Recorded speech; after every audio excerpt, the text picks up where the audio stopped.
Welcome to Sage Sisters. We are sisters, besties, moms, and co-founders having a fun catch-up on parenting and life. Hey, I'm Ann. And I'm Kate. What up, Tan Ann? How's it going? It is going good. We are over here after a third birthday celebration this past weekend, and we are living on a high. The is the pictures cutest look age. so cute. So cute. I know I talked about this on the last pod of just like the birthday before the birthday. Yeah. But such a cute weekend. The parents came down. Lily was just living her best life. So it was so cute. I feel like, too, when you know it's your last kid, there's just a little extra appreciation. Well, and my husband did this like side by side of each kid at 3, and it gave me all the feels. And 3 is just the age where they know it's their birthday and they're excited.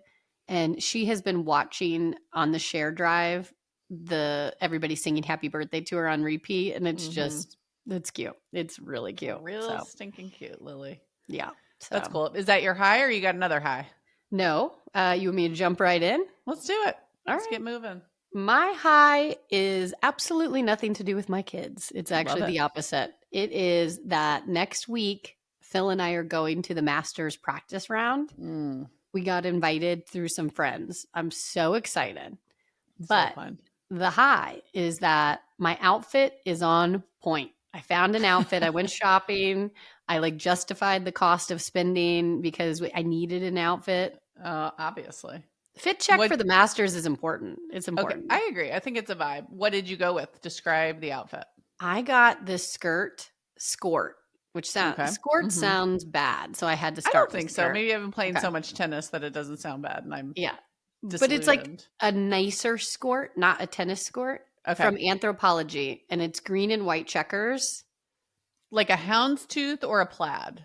Houndstooth. It's small. Ooh, cute. It looks that feels really very cute. Masters. It's very Masters. I've got cute tennies to put with it. A white shirt with like a hot yellow or neon yellow sweater. I don't remember that sweater. It's new. Everything's new. Oh, yeah. new on new. I see. No wonder I haven't seen it yet. Well, and Phil's response to looking at our bank statement was, "You're expensive when you're not working," because I was just going shopping when I on an off hour, and he was like, "What happened here?" And I was like, "It's about the Masters." Yeah, we have a trip. And even more important than the outfit itself, I got into a size lower than I've ever been. Wow! For my shorts, so I'm on my way to Hot Girl 40. Hot Girl 40. You've been working out like a crazy person. So I am proud of you. Thank you. You've earned it. And that's got to feel good. That's a good milestone. Yeah. So check in the box. Check, check, check. All materialistic. Check, check, check. Any items bought from Target or have you branched out? No. Well, this was I spent more money on my outfit time. Okay. So you'd be proud.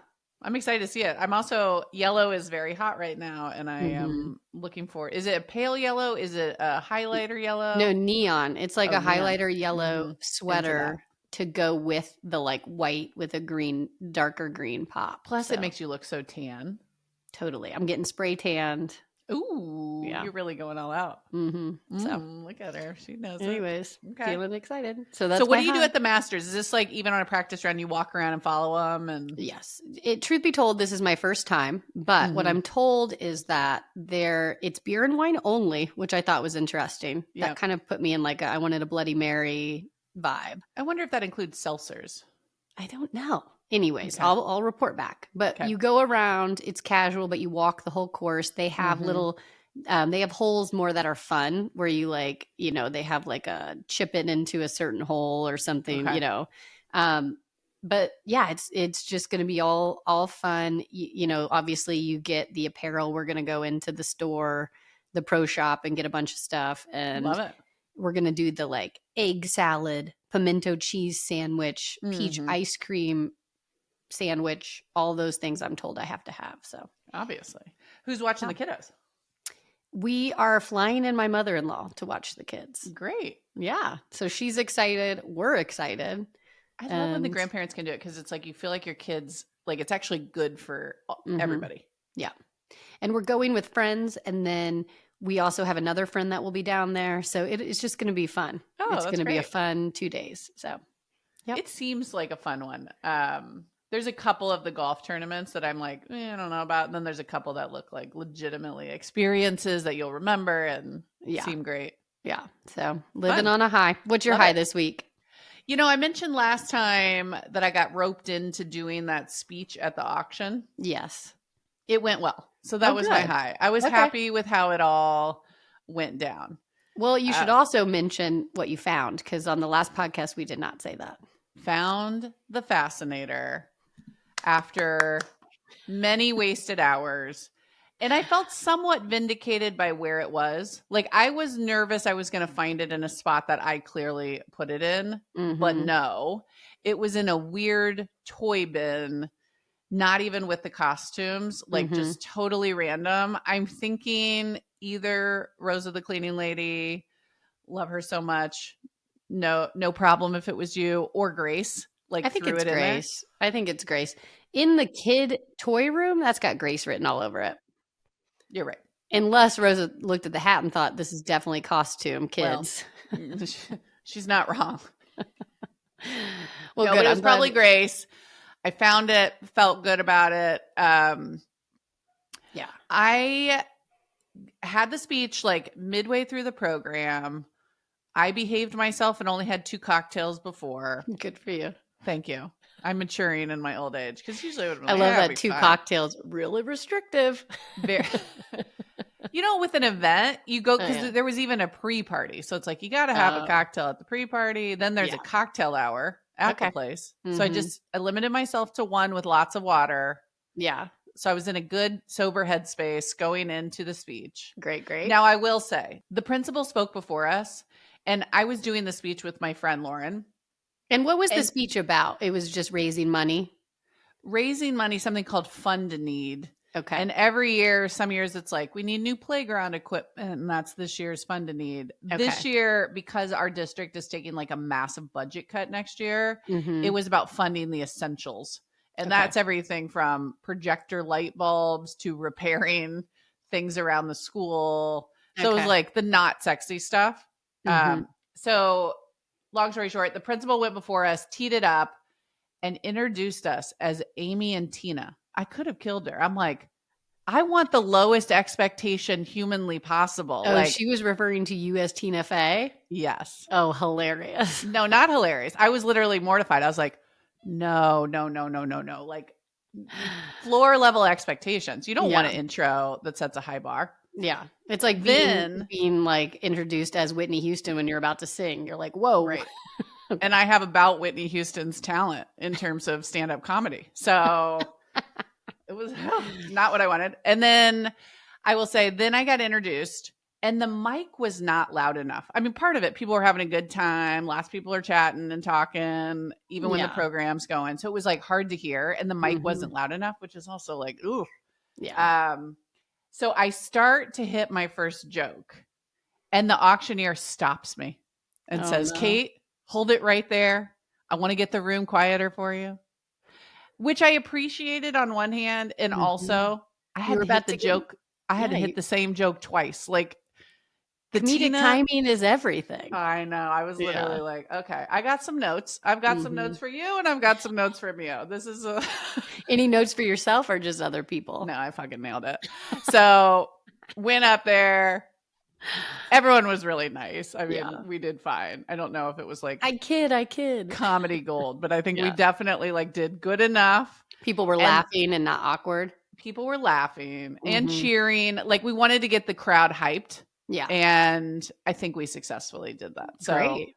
Plus, we were supposed to raise $20,000. We ended up raising almost $44,000 for Fund a Need. Whoa, that's huge. And I think part of it was like actually the tone of it, which is like, hey, we really need this.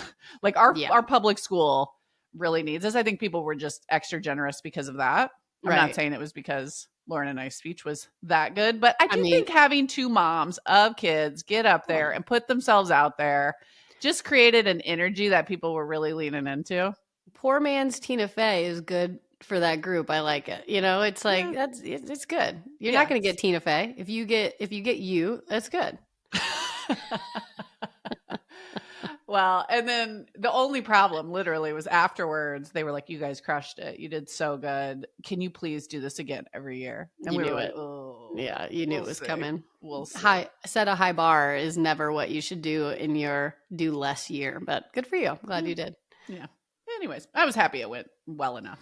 Good. That's a high. Yeah, I think so too. All right, you want to switch over to lows? Sure. It was a pretty low, I have to admit. Why am I nervous? Well, I felt like a terrible mother. That's why it's real low. So on Sunday, we were at a park playing. Mm-hmm. And you know, those playgrounds are designed by who knows who designed some of these playgrounds. Okay. And it goes against, you know, we're already throwing blame. So, yeah, okay. Exactly. Long story short, I'll just jump to it. Lily fell off a platform at the playground pretty high up. And she is my 3-year-old. How high? Because sometimes 5 feet. Okay. I mean, it was pretty high. And she was going up to the big slide. And on the way up to the big slide, they have one of those open parts of the playground where you can like lean over and do the like, you know, the fireman's spiral pole or something. The fireman's pole or spiral. Mm-hmm, mm-hmm. And this is the kid area. So I don't even know why that exists on this particular playground. There is another older section across the way. Long story short, she had done this loop, stairs to slide over and over again. Yeah. And on that particular time I was waiting by the slide, she happened to take a step back for some reason and fall off. And of course, every mother gasped. I was like, my heart stopped. I ran over, I got her. She is okay. The doctor cleared her. You took her to the doctor. I took her to the doctor. She landed perfectly on her back, I guess, in a way that was like, it scared her. Not like a weird neck or something. Yeah. And so we just got super lucky. But that feeling is awful. And now Phil is like feeling really bad for Lily because he thinks from now on she's going to be living in bubble wrap because I have hounded her for everything she's done since. It's like she goes up the stairs, I'm there. Mm-hmm. You know, I'm now nervous again. Yeah. Oh no. Here's what I'll say. Up. As part of the Sage Parents research, we were studying, you know, because there's this theme of like, it's the safest time to be a kid in America, yet parents are the most anxious and nervous that they've ever been. Across everything, across abductions, car accidents, playgrounds. Like we're nervous. We're more nervous than our predecessors. Right. But I researched playground safety as part of this. And what they found is, in general, the playgrounds have gotten so much safer. Like safety. But the injuries are the same. The kids always find a way to hurt themselves. Okay. Even if the equipment was, let's say that hole wasn't there. Yeah. The kids find a way. Yeah. Because it's their time to like experiment and they'll, you know, the second you make a safer slide, well, then they'll jump off the top. The second you take away the monkey bars, they'll start monkey bars with something else. So it's like, to me, it's part of being a kid. Yeah. Playground injuries are going to continue to happen. The answer is not, don't take your kids to playgrounds. Right. Don't bubble wrap her. I know. Bubble wrap her. Well, I will say it just felt even double bad because at the same time, Ace is doing flag football and their practice is outdoors. And so we were at his practice and I was over in the playground area with the girls. And the game, we had an actual game the day after. Mm-hmm. And there were like 3 moms that I don't know because this is a new team that came up and were like, are you the one whose daughter fell? And it was like, oh gosh. Like, it's a bad brand. It's a bad brand. It's like the first time I'm meeting these parents. Now I'm the one who let her 3-year-old fall off of the playground. And it was just like. You should wear that like a badge of honor. Yeah. Yeah. And she's fine. Yeah. Yep. Was me. Well, anyways. I'm sorry. That is scary. Anytime your kid is like almost hurt, I don't want to downplay that. That's a horrible feeling. Mm-hmm. But give yourself grace. Thank you. Okay. That was a real low. Give me your low. Can you hear it in my voice? My nasally. I have a cold. Oh. And I did this to myself because I saw a friend on Saturday at Cal's baseball game. And he was like, keep your distance. I'm not feeling great. I think I have a cold. Yeah. And I actually said out loud, I have not been sick all year, this whole season. I haven't been sick fall, winter. You said too much. Why did you do that? Too much. Yeah. And part of it was I was trying to increase my credibility with him so that he would start mouth taping.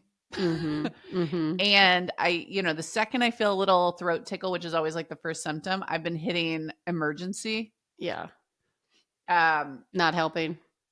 That, not when it's like actually to a point, I feel like you can fight back and like get sleep, take care of yourself. And like, if it wasn't like a full blown cold, I think you can get some of them back. Yeah. But when I said those words out loud, the universe laughed in my face. Mm-hmm. Hit you Bitch double down. slapped me. Mm-hmm. And I woke up, and also, after the speech and had a couple too many cocktails, took that immunity right down. That's it. The second you want to have fun, the universe hits you with you're sick. This is always the case. So I woke up Sunday with like a real cold. Grace has it too, so who knows if I gave it to her, she gave it to me. Yeah. I hate being sick though. I really do. Like I despise it. I refuse to accept it. And even this week, I'm like trying to fight through it. But yesterday I had a moment, when your body's just like, you're tired. Yeah. I actually stopped and like took a break because I was like, I feel bad. Yeah. Feeling better today. I slept 9 hours last night. I'm going to power through. I'm going to get another 9 tonight. Okay. I'm going to wake up fine tomorrow. Good. Well, the achiness is the worst. I hate being sick. Ugh. No one wants that. Nobody wants this. Nobody. Exactly. Yeah. Exactly. Okay. Well. All right. Well, let's get into our topic. It was my pick. Yes. What do you got for us today? Okay. A little bit of context. 2 weeks ago, there was this show that came out on Netflix, maybe 3, I don't know, but Adolescence. And I was thinking, let's watch it and then talk about the show, since it's like very trending, very popular. Seems like a lot of people are watching it and sort of learning / getting jarred by Why don't you tell everyone what it's about? Which, if people haven't heard of Adolescence, which it's trending right now, so they might have, but give a little background on what it is. Well, the too long didn't read is I didn't watch it, so I don't know if I'm the best person to do it. But I think the synopsis is it follows a family through middle school with kind of like worst case scenario on social media. And I think it even involves like a kid is accused of murdering another person in their class, but it all then like goes back into like the dark underbelly of social media use and misogyny and all sorts of topics that explore both at the kid level and the parent level. Well, and you and I talked about this, and we decided not to watch it. Yes. So I started to watch it 3 times, and I think you and I have a family member that has gone through a lot with regards to bullying, harmful online content. So I think there was a bit of like oh God, like I know a lot about this space and I know what I'm about to watch, and it's going to be dark AF. Yeah. And I couldn't do it. There's a lot of people in our space of parenting they're reviewing this. And you and I felt it was too dark of an actual topic and to bring you down to want to do it on a podcast episode. Yeah. Because, I mean, as moms, a lot of what we're consuming, we've talked about this over and over again, is making our own mental health a problem because it's a lot of dark content and it puts you in a bad headspace. Our whole brand is positive parenting, like positive, guilt-free parenting, things that will actually be a solution to help you versus really hitting home on why tech is so bad for your kids and social media. Like it's just too dark, and we don't want that heaviness. So, well, and I was also, I'm super proud of the work we're doing. I think we're going to save a lot of people a lot of pain once we get everything rolled out. But I also got like a horrible text message from a friend that was like, thank you so much for what you're doing. I had a friend whose daughter committed suicide. I don't know the whole scoop, but bullying was part of it. And stopped me in my tracks. And I'm just like, I don't know. Between both of those things, I was just like, I don't have it. I don't have enough gas in the tank to like watch this and review it. So anyways, maybe at another date, with more space and in the right headspace, we can do this. But I didn't have it in the tank. So I decided to pivot and go the completely other way, which is review the lightest, fluffiest content that we have been consuming. Like, I don't know. I think sometimes when the world is like, I don't know, feeling a bit overwhelming, it's like, what you focus on expands. Right. If all I'm doing is focusing on the news, if all I'm doing is focusing on what's wrong with the world and on this topic, the darkness of how this can go wrong, that expands. So sometimes I then focus on the lightest stuff humanly possible as a coping mechanism. So we talked a little bit about Jack Reacher in the last one. Yes. And I know that you've been watching it, and we have not yet caught up on the finale. So let's start with our lovely, violent, light show, Jack Reacher. Did you watch the finale? Okay. Of course I did. The second it was out. Yes. And I say this, final takes. The final take is it's the right recipe of everything. It's a little stupid, yes. Like it's a little bit violent, yes. But when it's a lot violent, but you know, it's got this guy is a hard ass and he's a badass. You know, when you put somebody who's going, you know, they're trying to fight for the better, right? He's got a good cause in his mind about why he's doing what he's doing. And he's a badass. It's like the Jason Bourne of it all. Yeah. You want your heroes to be badasses and these people who you're just like, damn, that's awesome. And it gave all of that, you know, there's a little love interest. There's a little bit of this like badass energy. He can do anything. I trust him. You know, you're going to get the bad guy and take him down. Like, I love it. It's so enjoyable. And it's stupid, but it's great. It's great television. Well, and I think for me, I've always been kind of drawn to a dumb jock. 100%. No, I would like to for say, sure. Yeah. Chris is very smart. We're not talking about you. Yeah. But clarify that before that comes back to bite me. Yeah, totally. But if you look at my dating history, I think it speaks for itself. And there's something about Jack Reacher that I'm like, yep. Totally. I mean, if you say that, I go to he's emotionally unavailable. 100% my type in the past. Like, you know, it's like, you don't want me, but I want you. I am all in, you know, all in. Must have. Exactly. The whole show kind of, as I was thinking about it, I heard this review, I don't know where, on another dumb fun show, Emily in Paris. Oh, I love that show. And the review was like, barely like the characters. Can't remember much about it.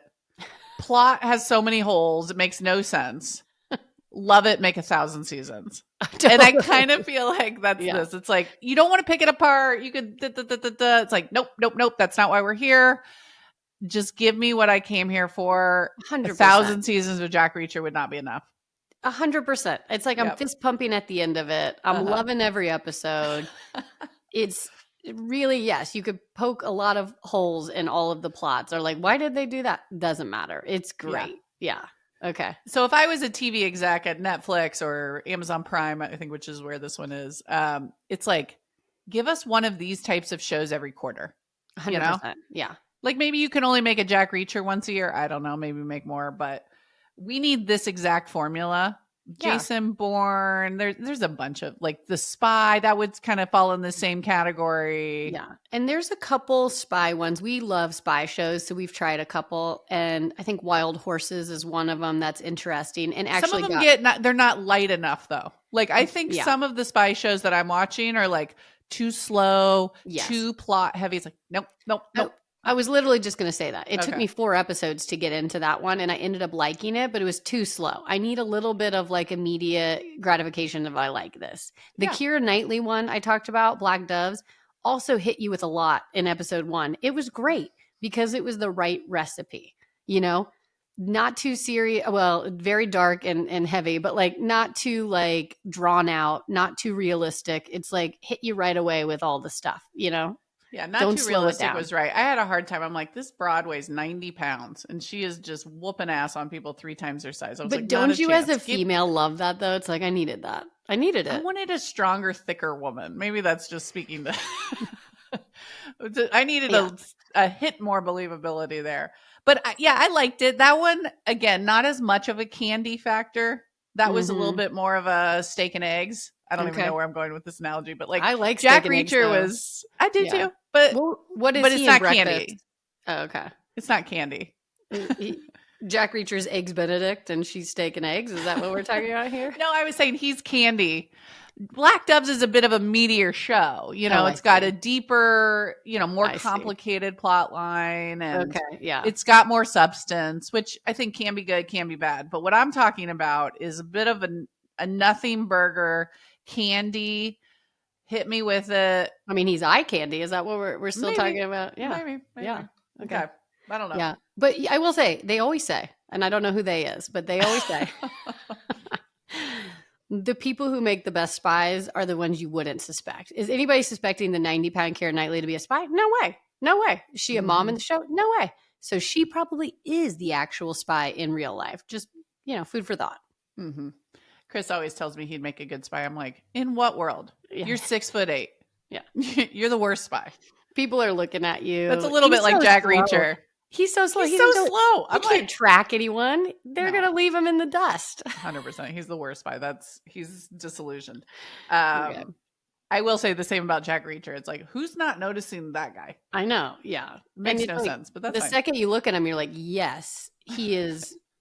He's tracking somebody. He is going to beat somebody up. That's 100%. What his job is on this earth. Okay, let's move to another show we've chatted about before, Survivor. Love Survivor. I'm loving this season. Are you current? Yes, I'm current.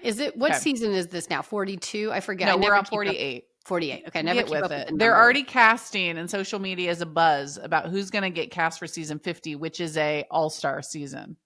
Ooh, so we're going to get Boston Rob back. Harvey. I'm obsessed with Boston Tyson. Rob. I'm foaming at the mouth already. I am going to, I'll bring it up. There's one show that you haven't watched that I'm going to bring up next, and it has Boston Rob. Don't say Traitors. Yeah, I'm totally bringing up Traitors. It's not on Bravo. I don't have it. I went and looked after you said it. It is on Bravo now, and I'll tell you why. It's not on Hulu. Follow Two Judgy Girls, which is a podcast, but they also have like Instagram, and they do this March Madness, which I'm obsessed with, and it's all Bravo people that are March Madness against each other. So every day you vote judged on what? Hotness? Hotness. Yeah, 100%. They put shirtless photos up, and it's like, this guy versus that guy in the Bravo universe. And they allowed Traitors in because Bravo is now playing Traitors.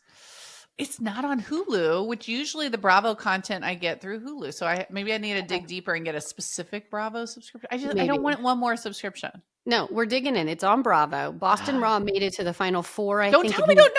No. I'm not talking about on Traitors. I'm talking about March Madness. The one that I can blow up. Carry on. And you're about to spoil Traitors for me. No. And he went up against Dylan Efron, which was also on Traitors. Hot to the hot. And Dylan won. So Boston Rob got knocked out, but only by Dylan, which I agree with. Okay, here's what I'll say. I haven't seen Traitors, but a friend of mine's into it. And she was talking about Dylan Efron. And I was like, okay, obviously I know Zac Efron. You and I have spoken about him. Mm-hmm. I went looking at Dylan Efron content. I was not mad about that. Picked up a follower. He's so likable too. I've seen him in a million interviews. He's likable. He's hot. He's a new follow for me. Okay, so that was a total tangent to go back to Survivor. Who won March Madness? Dylan Efron. Oh, he won the whole thing. I get it. Yeah. So anyways, it's all to say Traitors is a must-watch show. Dylan Efron is a much follow. Let me figure out how to get Traitors one way or the other. Then we'll do an epi on it. I'm excited about it. Okay, go back to Survivor. Season 48. Okay. Loving season 48. Love the cast. But I wanted to specifically bring up, did you see the Eva and Joe moment? Yes. It had me in tears. Oh, me too. I was weeping. Good. So weeping. Good. Yeah. So, side note, if you saw it, give a little context in case people. So, Joe is a cast member who is kind of a little bit older, probably late 40s, early 50s. Dad. So hot though. So hot, very buff. Yeah. Usually, this is not the type that wins Survivor. Right. He is so likable though because he has a very soft interior. You're seeing, and Eva is a younger cast member, and she has autism, and she only confided in Joe that she had autism. Yep. And that she has kind of a tick that like she starts to shake and kind of lose control, and she kind of needs somebody to hold her hands. And so long story short, they have this challenge where they are now on separate tribes. Yep. And she had a breakdown where she started to have an episode, and she she ended up doing great in the challenge and finishing, but it put her into a really bad place. And he walked over, which is unheard of because you don't want to give away in Survivor who you're close with, who your allies are.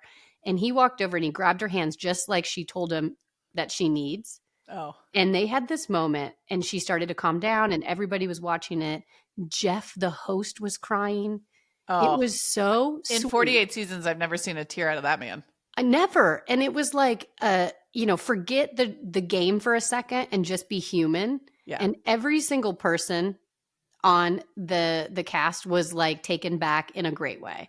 And who knows if they'll use it against them in the future, but it was such a special moment. I was just thinking it was a very special moment that I'm glad happened. It killed both of their games. They're done. Both of them. They're done. Well, I don't want to hear that because Joe is on my Survivor. I have Eva on my team. You and I do a snake draft with a couple of friends and my daughter. Well, it's like tell them what it is. It's like it's fantasy. It's March Madness.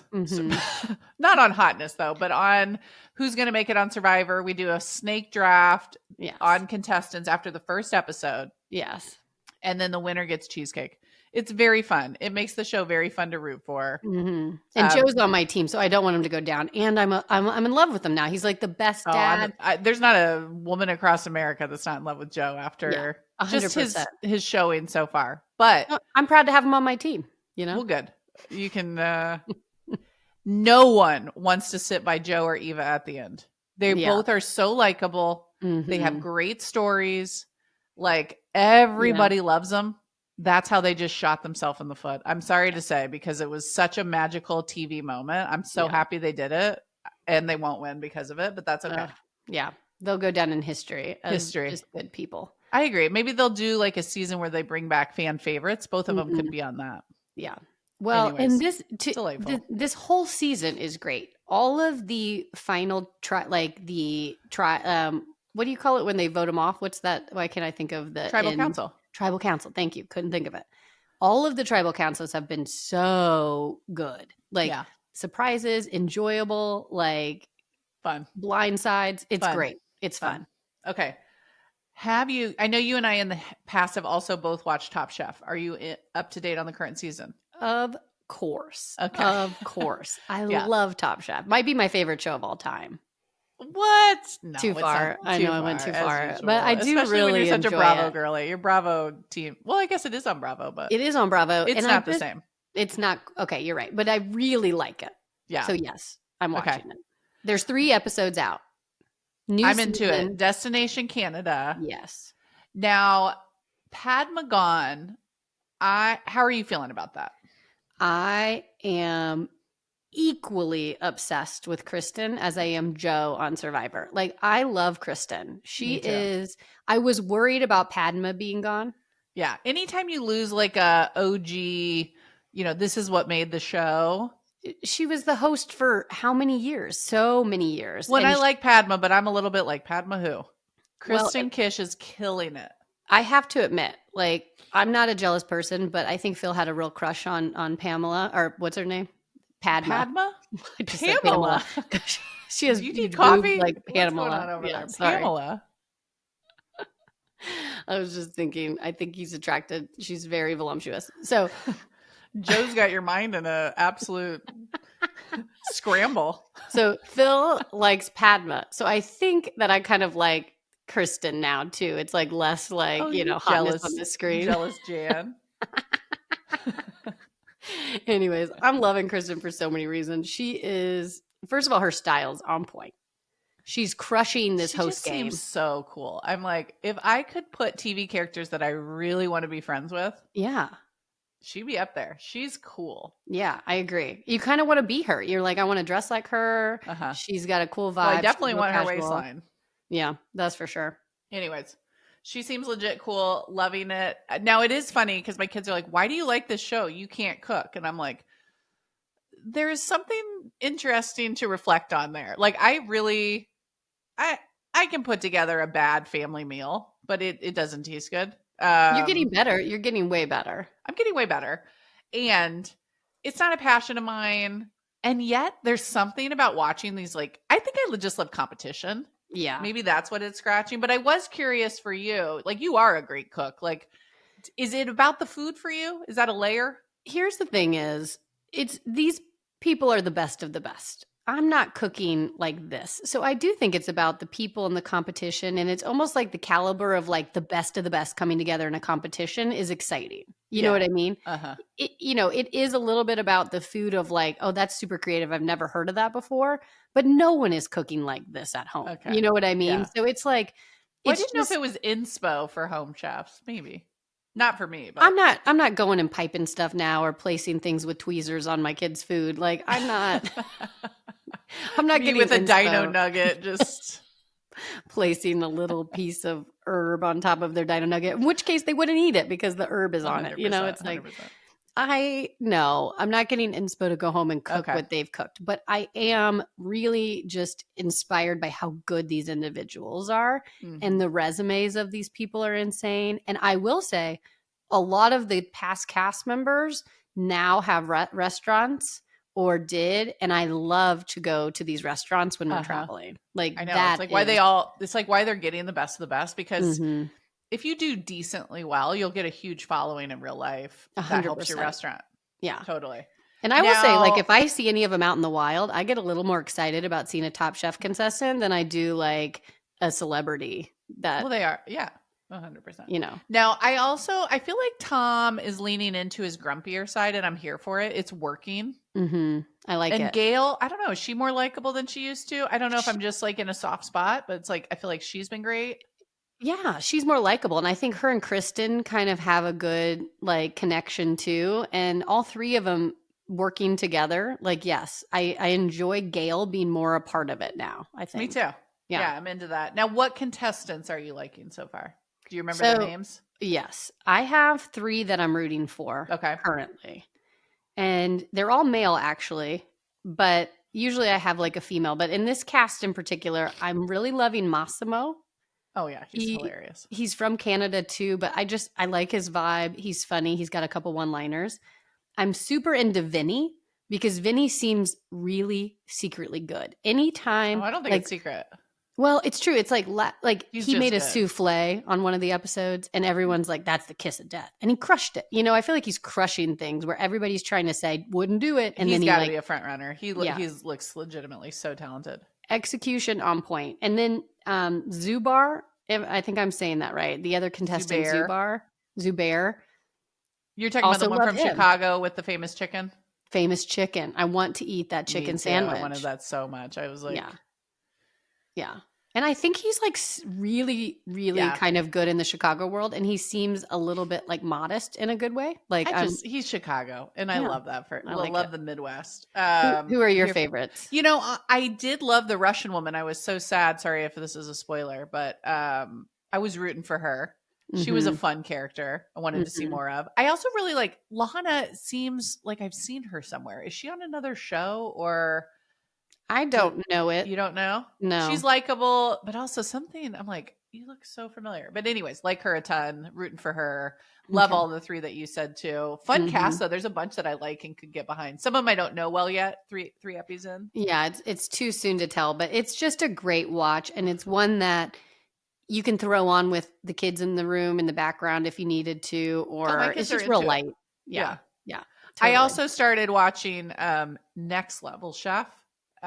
It's Richard Blais, who is a Top Chef. Oh, he's the host now? It's Gordon Ramsay. Okay. Naisha, what's her last name? Was she also Top Chef? I think she was Richard Blais. Okay. Naisha is one of my all-time faves, and she's great as one of the coaches. Okay. Yeah. I don't know her background. I'm not sure where she's coming from. They're awesome chefs, I'll tell you that. But they're also fun characters. And the premise of that one is it's 1/3 social media famous chefs. Okay. 1/3 professional chefs, like have worked in, Michelin kitchens or have their own restaurant. And then a third home cooks. Now the home cooks get the floor wiped with them. They're out quickly, but like between social media and professional, like there's some competition, but they do a snake draft. And basically if you lose and it's a 3-floor structure. Okay. And the basement has like crap equipment. Okay. And it's just looks horrible. It's like the equipment, the burners don't work well, the ovens are, so you got to be real creative. And then the food moves up and down. Anyways, it's very gamified. Okay.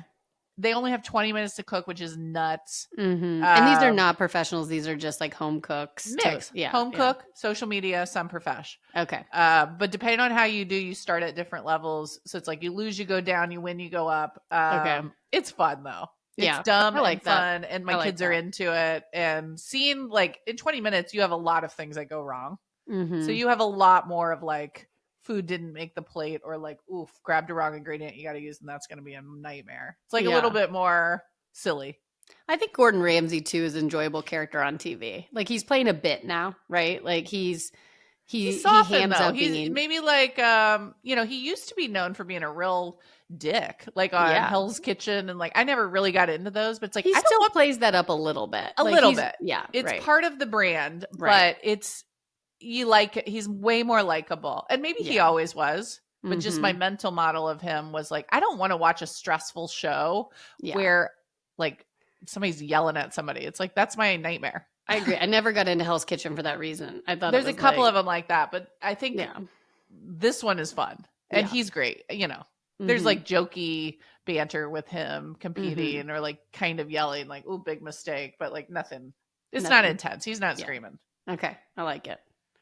That's all I have on the TV shows. I will say, I'm just going to squeeze this in here. I don't even know if it belongs, but I am obsessed. The only other content that I'm binging is a new Instagram account at JCubedHacks.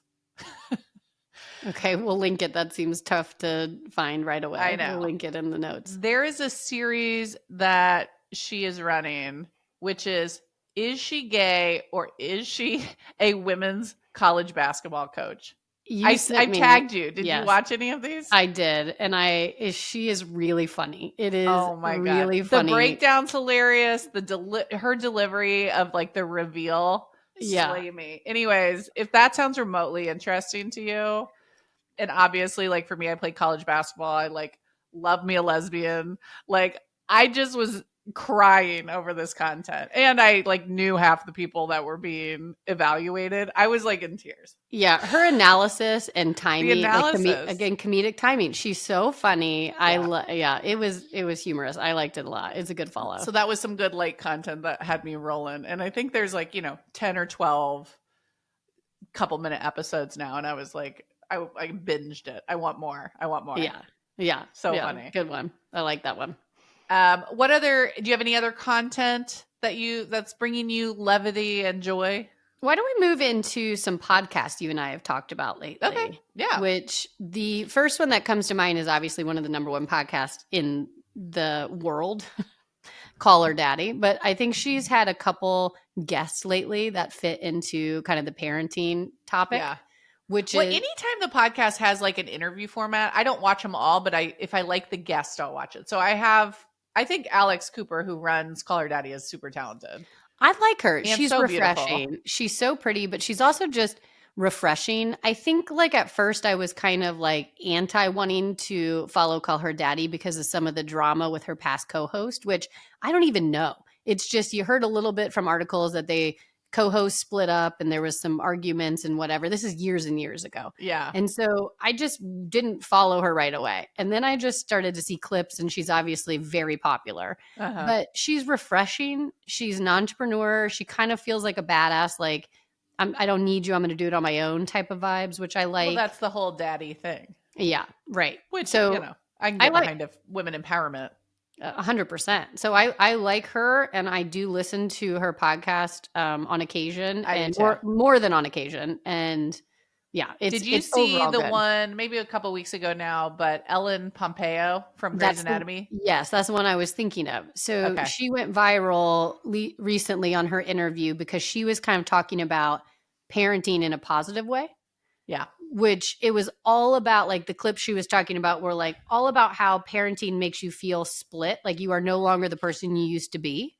However, you get all of these ranges of emotion that are actually really make you more well-rounded in a way that's super awesome. And like, it wasn't like you have to be a parent to be a good person. Not that, but it was like, I'm a parent and I'm different, but that's okay. I don't need to be my old self. I now have all of these, like, I'm more empathetic. I'm more funny. I'm like even angrier, but all of these emotions make me like more dynamic. More dynamic. Yes. And so I really loved that whole podcast that she did. I did too. I thought it was a great interview. Mm-hmm. I thought Alex did a great job teeing it up, and I thought she did a good job like saying really powerful stuff in a way that like resonated, didn't feel soapboxy to me. Totally. It made me really like Ellen Pompeo. I'm like, what a badass. I kind of forgot, it's like she's one of these, been on a show for 100 years. Everybody knows who she is. But there were background stories that got brought up about like, she's got this great relationship with Shonda Rhimes. She has demanded a big salary. And like, I don't know. I think I realized that she's kind of more of a badass than I originally maybe pegged her as. And like, I thought it was a great interview. I agree. Fun listen. 100% likable. And I didn't know that much about her before this podcast from a personal standpoint. Yeah. And it made me want to go follow her. It made me be like, thank you for those that like take on parenting, because it did feel like positive, it felt positive. And you don't always get that. Now, speaking of not positive parenting commentary, the other one I caught recently was Chapel Roan. Did you see on Call Her Daddy too? On Call Her Daddy? Mm-hmm. Yes. And well, why don't you say, because she went viral. Yes. There were a couple things I think there were a couple sound bites that, maybe on social people lost their ever loving minds about, but I think the one that's like super relevant to Sage is she had a clip where she was honestly just speaking about her strong relationship with her high school friends. And it's been kind of funny because they're just like in very different places in their life. And like, she's obviously like blown up to atmospheric proportions the last couple of years, but like, she's still good friends with her high school friends. She's like, and they're all have young kids. And it's like, that, they'll come support me. They come to the shows. We're still friends like we always were. They know who I really am. But she was talking about, I think Alex was like, oh, do you want that? Do you want young kids or whatever? And she made a comment that was like, all of my friends with kids under 5 are in literal hell.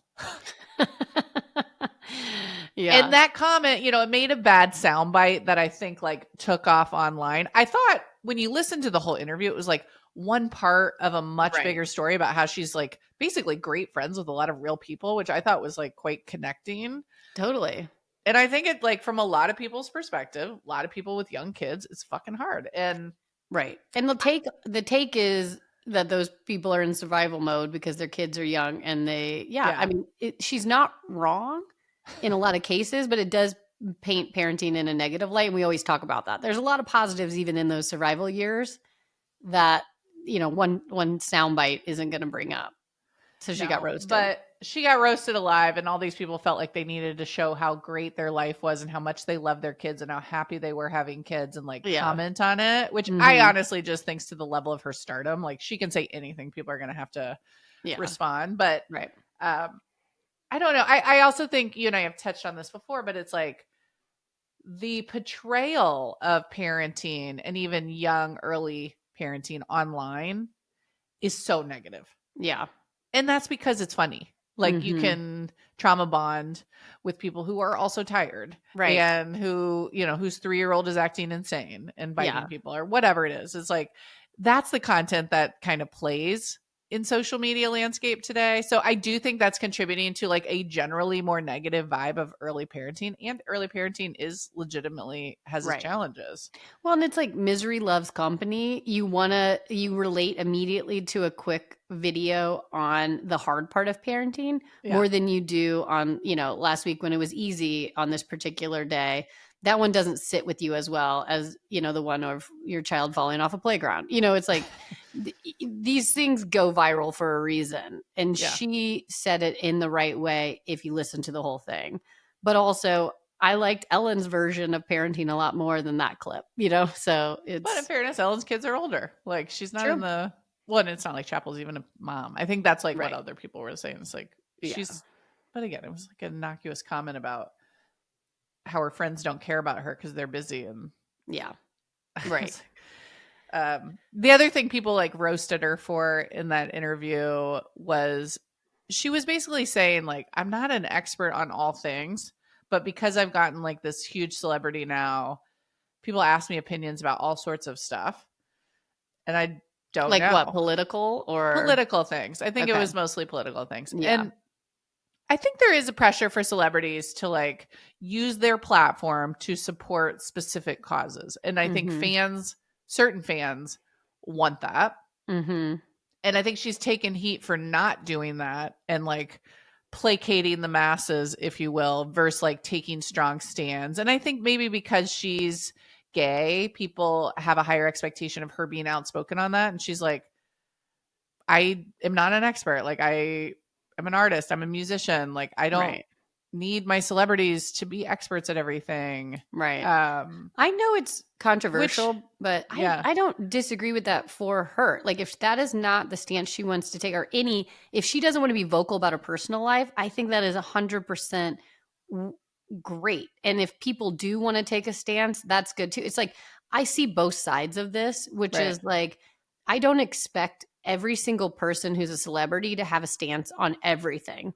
And even share their, like, just because they're famous doesn't mean they have to share anything about their personal life. I think we've gotten to a crazy place where people overshare everything and then you expect it from somebody. She is not famous for just being famous. She's famous for singing. So it's like, she doesn't have to do that. And I totally see why she wouldn't. And, that's kind of my stance, but I see both sides. Well, I just think this idea that every celeb is like, we expect them to be social justice warriors for the things that they care about one way or the other is a little bit much.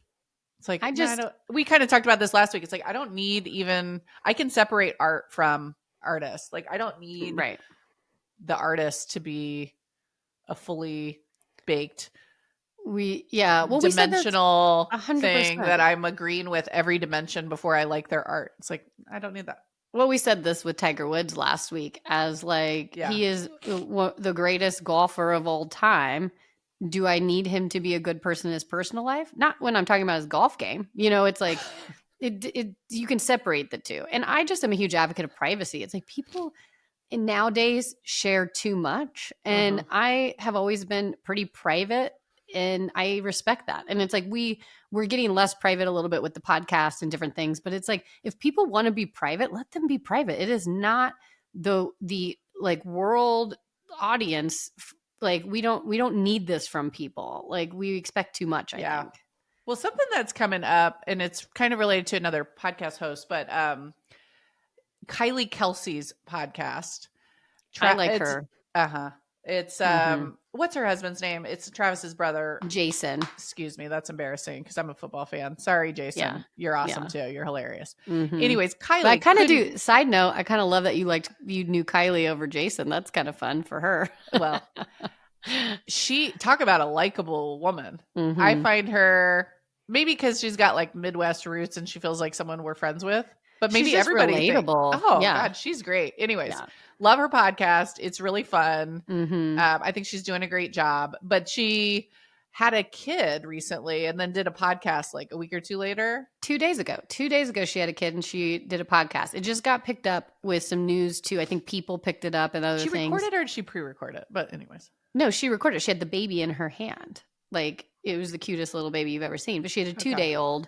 And she said, people think I'm crazy. I am a little bit, but I wanted to podcast. Like, and podcasting is different because you can do it from your house. Like she doesn't have to go anywhere. So she kind of got mixed reviews on whether or not she should have come back that quickly. And it's like, to each his own. If it was good for her and she felt good enough to podcast 2 days after giving birth, like good for you. Like as long as that's not the expectation, I would say. Like there was another women's basketball coach of Tennessee, Kim Caldwell. Okay. She had a baby in late January and coached a basketball game, I think T-1 week after birth. Okay. And it was a huge game for them. I think they were playing South Carolina. Was there a take that she wanted to do this, or did you feel like she felt pressured? What's the take? I have no idea. I think, of course, the interwebs was split. Like, what a badass. Women are cut different. Like, way to go. And then some people were like, that's gross. Like, can women not have time to take a break? And it's like, I don't want there to be a norm where women are expected to bounce back within, quite frankly, months. 100%. Months. Yeah. Not weeks, months. Other countries get a full year of maternity leave. Yeah, I agree. But like, I would love the expectation to be like, if I want to go off the grid because I just had a kid and I want to really focus on that for months, 3, 4, 5, 6, a year, whatever, you know what I mean? Like, I'd love for that to be the norm. Yeah. And it shouldn't hinder your career when you come back. I totally, yeah. But also, like, goodness, we're judgy of women. And it's like, if she felt good and wanted to coach, you're damned if you don't. It's literally, 100%. It's literally that. It's if Kelsey really wanted to podcast, I'm glad she did. And I agree. Kim wanted to coach a week later and felt okay, good for you. Right. So yeah, I don't know. It just kind of reminded me of that. But also, Kelsey's podcast is very fun. I think it's fun. And honestly, I have so much fun podcasting that I got to believe this was her choice. And like anybody saying you shouldn't be doing it, it's like, if she wanted to, let her do it. It's awesome. Like, I think it's great. And, you know, I agree with you though. I took 3 months, then 4 months, then 6 months with my kids, or in some kind of order. I'm not exactly sure, but it's like, that time you never get back, and you should have time with your kid. And, you know, but if I was just coming back to podcasting with you and nothing else, I would have done it a week later. I just think it's different. Well, and like, mine weren't great because I was running companies that, quite frankly, like, needed specific things for me. Right. Mm-hmm. And like, I took heat for being on my computer while in labor. That's too much. It's a bad soundbite, but I was also like trying to close a big deal so I could like move past it. Right. And I don't know. To me, it fell in the category of you do what you got to do. Mm-hmm. Yeah. And we weren't in a position where I felt like I could delegate specific things to other people, or like had a big enough team to like fully absorb it. If you were in the public eye, if anyone roasted you for that, I would have been like, back off. It's like her choice to do. Yeah. And something that was important enough for her to do it. And, you know, it's again, give people grace. Let them be who they want to be, and stop judging. Stop judging behind the screens. I think what's at the root cause of it, you and I talk a lot about, like, when people are mad, sometimes they're mad about the wrong thing. 100%. People are mad we don't have paid maternity leave. Mm-hmm. So am I. I really, truly believe this country needs to be more helpful to women and families. And paid maternity leave feels like the bare minimum. So 100%. I think they're mad about that, and then taking it out on individual people who are like proxies for the current society one way or the other. I get that. It's like, society, come on, go. Look, when I had all 3 of my babies, I was in the corporate world working for people, not ourselves. Yeah. And I can't tell you over the course of all of those years how many times I heard a male say, she probably wouldn't want that promotion because she's pregnant, or let's, you know, and those are the things that anger me. And I totally get that side. Yeah. Like, you get so frustrated. I felt like my career was halted at certain points because I was having kids and I was going to take maternity leave. Like, it was, there's no question about it. It was. And, you know, I would sit at women conferences where males would be up there talking about how they want to grow the C-suite to have more females, and they're really gung-ho about it. And then you would hear, I love a male speaker at a women's event. That's my favorite. 100%. And then it would be like, well, why don't you support them a little bit more with things that are normal? If 99% of your time is travel and C-suite, it's going to be hard for the female to do that, for a lot of females to do that when they have kids. Like, you know, it's like, you gotta make the incentives align with mothers in order to get people to the C-suite. And it just angers me. So I could go on maybe we'll do a whole podcast on this one day. Yeah.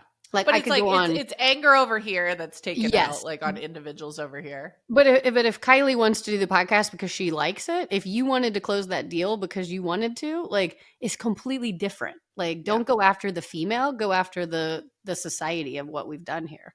Totally. All right. Let's get back to levity. Okay. Sorry. Which was the point here. Tangent. Now my shoulders need to relax. Yeah.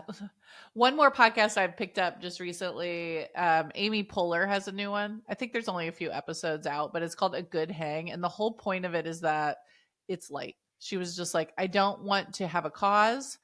I don't want to make anyone better. This is not about self-improvement. This is about me doing the bare minimum and talking to my friends. Okay. I like it. I have not listened to that, but I will. Well, of course, Tina and Amy here, but Tina, poor man's Tina here. But the first episode with Tina Fey was gold. I think I listened to another one with Rashida Jones. It's just like all the people that she's worked with that are funny too. Mm-hmm. Anyways, it's fun. Okay, I'll listen to it. I like banter with two friends. Like, I'm here for that. And totally. Amy Poehler's hilarious. Yeah. Okay, let's move into Ed Matter here. Okay. You got an obsession for us? I do. I am absolutely obsessed with a breakfast I've been eating. I've also been doing it for lunch. But Ezekiel muffins, you can put in the freezer. The brand is Ezekiel muffins, but there's no flour. I can see you rolling your eyes. They are delicious. They have a cinnamon raisin. They have a regular, and I just love them. And you keep it in the freezer forever. You defrost it, put it in the toaster. I add a little almond butter. You can do a little butter. Yeah. So good. I love them. We literally just got done saying how we need to like not judge women. Yeah. You're judging me. I don't want to yuck your yum. I never want to yuck someone's yum. Uh-huh. But I do feel like you're losing touch with reality a little bit. Like you have in the past couple months, like you think zucchini noodles taste like spaghetti. They don't. You think you put enough Rayo sauce on it. It does. You think Olipop is good. It's gross. I do love Olipops. Ezekiel muffins are nasty to me. Have you had them? Yes. They're so good. But have you had a real English muffin? Not lately. So maybe that's the thing. Yeah. If you go long enough without tasting good carbs, I'm sure Ezekiel muffins taste fine. I'm just saying it's an obsession. That's why I like them so much. Try it. Try it out. If I was on Survivor and I hadn't eaten real food in a week, I would eat an Ezekiel muffin happily. How's that? Okay. I like it. Well, it's good for you. 100 on our favorite app, Yuka. Well, exactly. It's quick. I'm sure it's healthy. It's healthy. All right. Okay. All right. I'm happy for you. Hey, you got only one of us downsized their short size, so maybe I need a. I think I'm just going hard in the paint in the last couple months before my birthday. So you know what? Good for you. Yeah, I'll live on Ezekiel for now. Great. What's your obsession? I have started paying my son to do extra homework. I think I mentioned he's coming home from school early now, and I've been trying to like figure out how to like absorb hours in the afternoon without screens. And we've worked our way through many a Lego set, and I think he's kind of getting over it. So he got mad because Grace for Christmas got this like cool hang chair for her room. They're really into like stuff for their room that makes it like personal. Yes. Yeah. And he is jealous of this chair. He's like, I want a chair. I want a chair. Do you love her more than me? It's like, honey, that was her gift. You asked for other things for Christmas. Yeah. Second child. Do you love her more? I love that. Totally. He's really milks that. I said, well, let me look how much the chair costs. It's like $40. Why don't you save your money? Why don't you buy this chair? Yeah. And he's like, well, how can I earn money? And then I'm like, you can wash my car. I'll pay you. You can do these chores. None of those really look that interesting to him. He's 6.5. Yeah. So I thought of a new one, which is we have these workbooks, that are sent home from school for extra practice. And we haven't been doing them. But I think that's key. It's extra practice. This is not homework he has to do. There's no homework in kindergarten here, which I like. Okay. But they send workbooks home in case your kid needs help on anything. He's doing fine. But I was just like, I need to burn time. Yeah. His handwriting could get better. Yeah. So I told him, I'll pay you $1/4 a sheet. Anyways. He's been crushing homework. He's been crushing it. Good and actually, him. I'm like, I feel great about this. The reality is like, he's so cute. I would have bought this chair for him anyways. But him crushing homework. They got to learn the art of, you got to earn it. And so we got him his own little Greenlight credit card. Obsessed with Greenlight. Yeah. Yep. Okay. And now, after a week, I tally up the pages and he gets a couple bucks. Cute. It's really cute. Okay. So anyways, I like that. Am I above paying my kids to do homework? Nope, I'm not. I think the clarification here is not homework that has to be done. A little extra curricular. Yeah, exactly. Extra pages. Extra pages. No, I love that.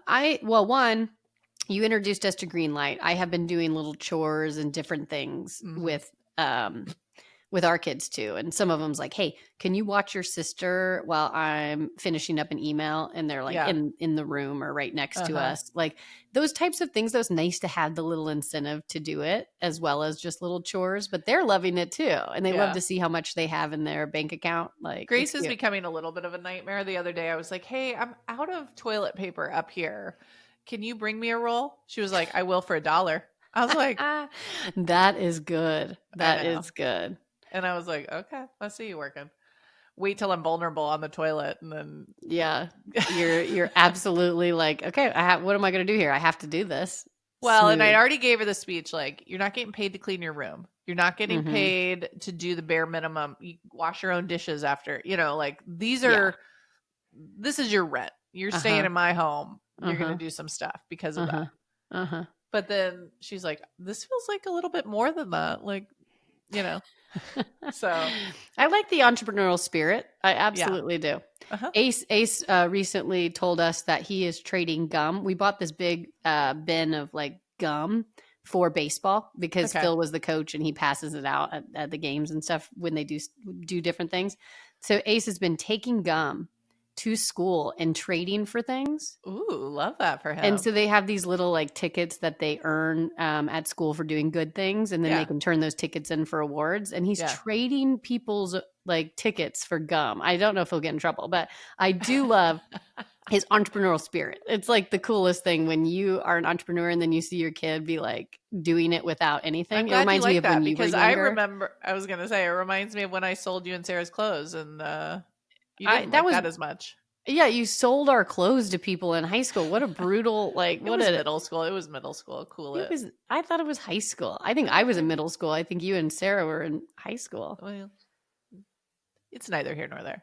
Well, again, I like some of the business plans are better than others, but I appreciate the thought like that. Like, I agree. Go Ace Man, go. Although Grace, when I'm in need of toilet paper, then leveraging it was a little bit savage. I like it. I'm kind of here for it. It's like she got you in a weak moment and she twisted it. I love it. Oh, all right. We're going long. Okay. Sounds good. We got much to do, but fun catch up. I needed the lightness on a day I'm fighting my cold. So thanks for indulging. Yeah, I appreciate it. A lot of heavy topics out there. It was nice to just ease into something with some fun reviews. So good topic. Totally. All right. Follow us at Sage Parents on Instagram. Rate this podcast 5 stars. Please, please, please share it with people. That would be great. You can get our Kids and Tech Guidebook at sageparents.org/guidebook and check out sagehavenforkids.com and sign up to be on the wait list for our safe messaging app, which I think we should do an episode to tease coming soon in the next few weeks. So anyways, thanks for being here. We love you guys. Lila's Tan. Lilas.